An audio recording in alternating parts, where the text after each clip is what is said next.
Why are we expected to accept their version of events without question? The newly uncovered video shows a sudden burst of light in the same hour the bullet struck. We refuse to remain quiet. We will press forward until justice is done.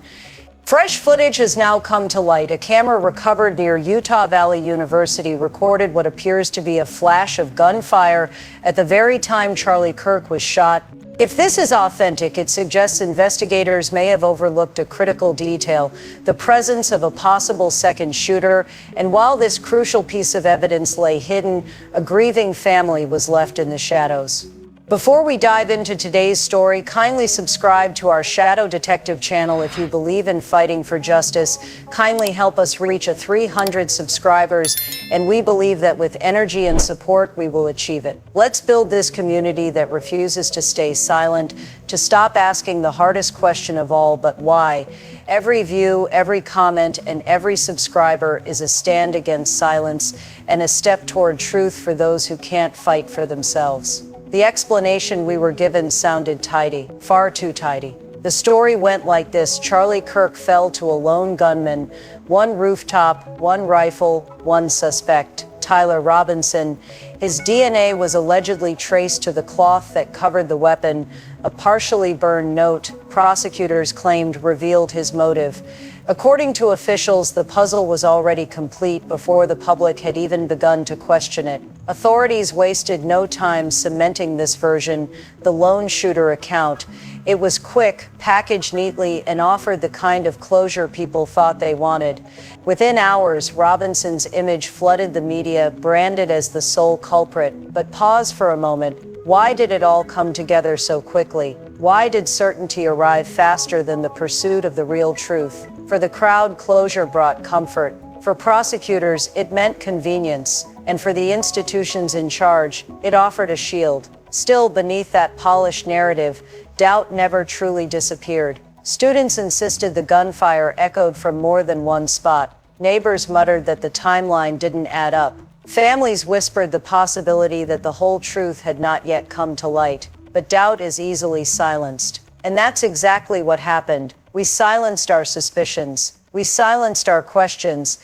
And in doing so, we let the truth sink into the ground alongside Charlie. It was simpler to accept a single villain than to peel back the layers. Simpler to move forward than to risk uncovering what we'd rather not face. Simpler to let quiet denial carry the burden instead of demanding answers with courage. And then a revelation appeared, evidence emerging sooner than most will admit. Not long after the attack, a newly mounted camera was retrieved. What it captured didn't match the clean version of events the public was handed. The lens caught a burst of light, the flash of another gunshot in the very hour Charlie Kirk was struck. Clear, distinct, impossible to confuse. A second trigger pulled, even as the official record insisted there had only been one. And still that clarity failed to bring an immediate reckoning. Days went by with little acknowledgement of what the footage suggested. While investigators carried on with their procedures, the family mourned in the dark, denied the fuller truth. Each day that evidence sat unaddressed was another day justice was put on hold.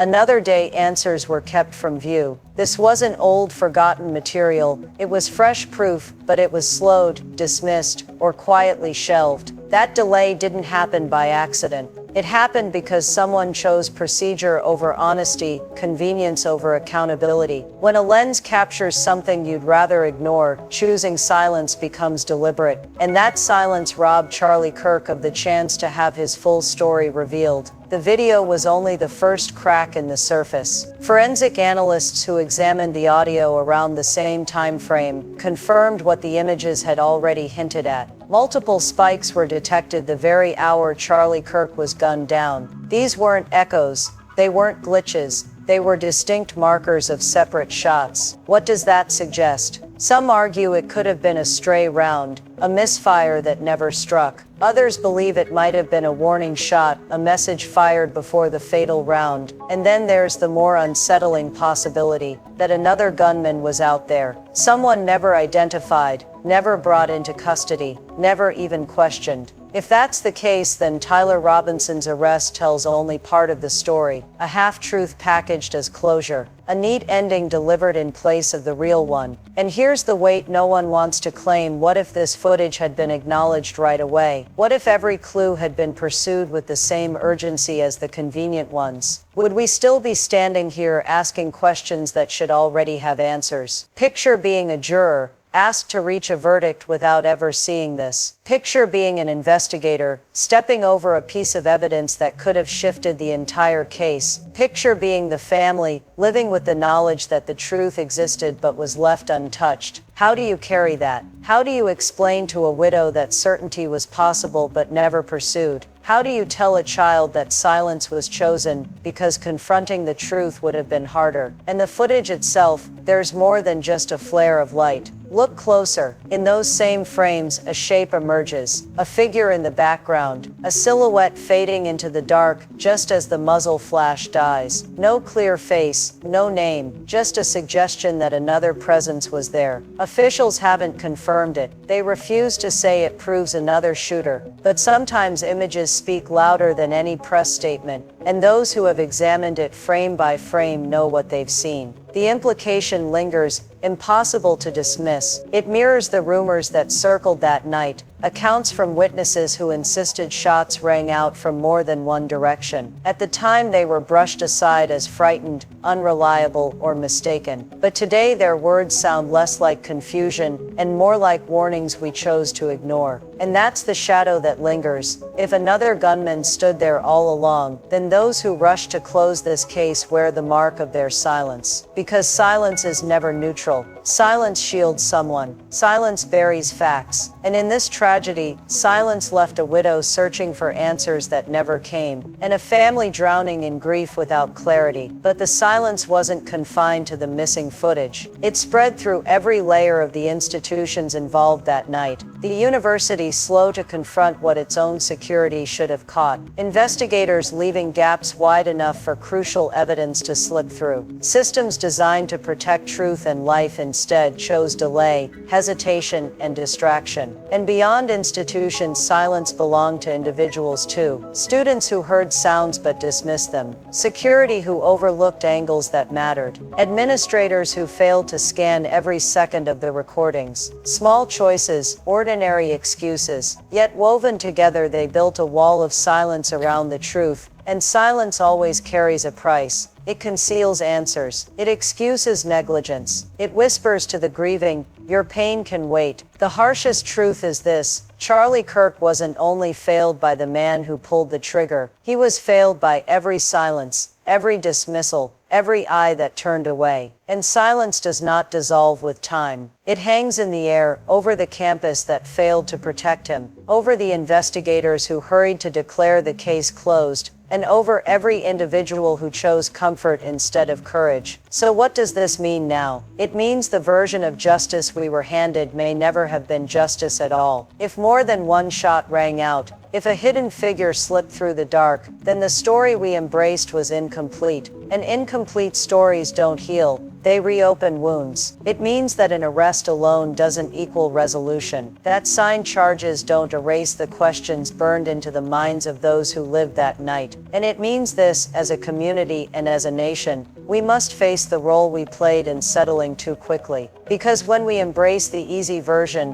when we choose closure over truth, we become part of the silence that buried him. From here on, every decision counts, every pause, every dismissal, every moment of silence. Because if we overlook evidence again, we stop being witnesses and become accomplices in the darkness. And this is the deepest cut. Charlie Kirk's family may never hold the whole truth, because those tasked with protecting it valued speed over honesty. Unless more is demanded, that same silence will echo in future tragedies, repeating the very failures we see here. Which brings us back to where this story always lands, not in trials or headlines, but inside the quiet of a grieving home. The recovered footage is more than just a record of events. It's a mirror, showing us not only the act of violence, but our own shortcomings, The delays, the oversights, the silence that swallowed the truth at the very moment it mattered most. Each morning, Charlie's widow wakes with questions that could have been answered. His children will carry a version of their father's story that was trimmed down, simplified, made convenient at the expense of honesty.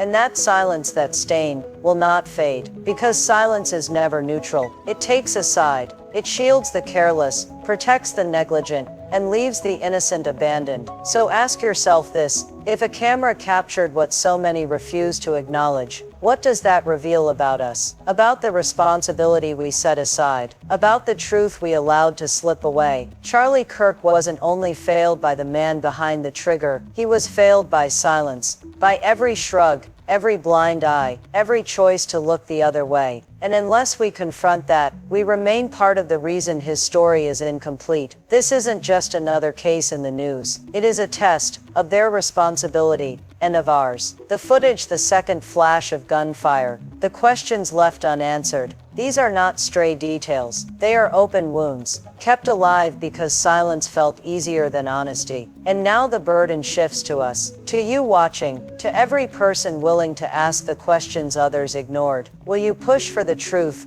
or will you allow convenience to bury this story twice? Because justice doesn't move on its own. It only moves when people refuse to accept silence as the final word. So this is a call, not to sensationalize, not to exploit, but to hold power accountable, to share what matters, to ask the questions that should never have been left behind. For Charlie Kirk, for his family, for the very meaning of justice, do not allow this story to close with half-truths. Do not allow silence to have the last word.